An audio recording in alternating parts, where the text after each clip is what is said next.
Reflexão do dia, Mateus 12.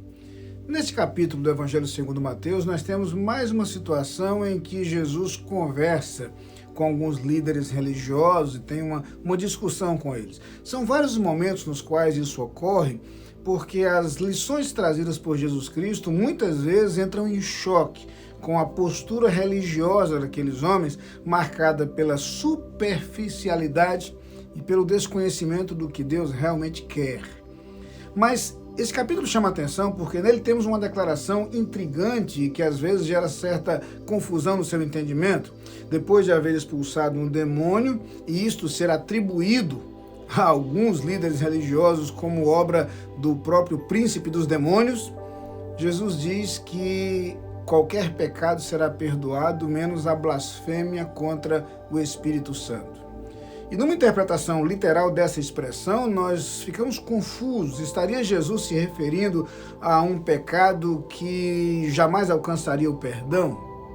Existe uma regra de interpretação bíblica muito importante que vai nos ajudar no entendimento de muitos textos da Bíblia.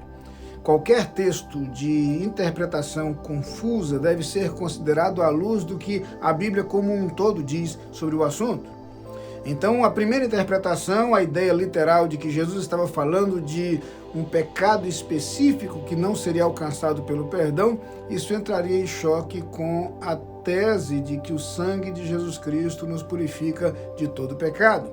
Portanto, Jesus não estaria falando especificamente de um ato imperdoável, mas Jesus se referia certamente ao fato de que, se o Espírito Santo é quem nos convence do pecado, da justiça e do juízo, a rejeição à sua obra traz como resultado a impossibilidade de reconhecer o pecado e, por conseguinte, a impossibilidade do arrependimento e do perdão. O que Jesus quer ensinar através desta declaração é que, se rejeitamos a obra do Espírito Santo, nós não temos como ser perdoados.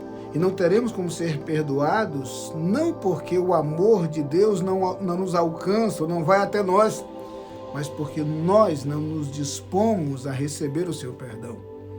O reconhecimento do pecado e o arrependimento são condições para sermos perdoados por Deus. São condições para sermos alcançados pelo seu amor. Por isso, blasfemar contra o Espírito Santo significaria, portanto, rejeitar a sua obra, deixar de reconhecer o pecado, deixar de se arrepender. E desta forma, jamais seremos alcançados pelo perdão de Deus.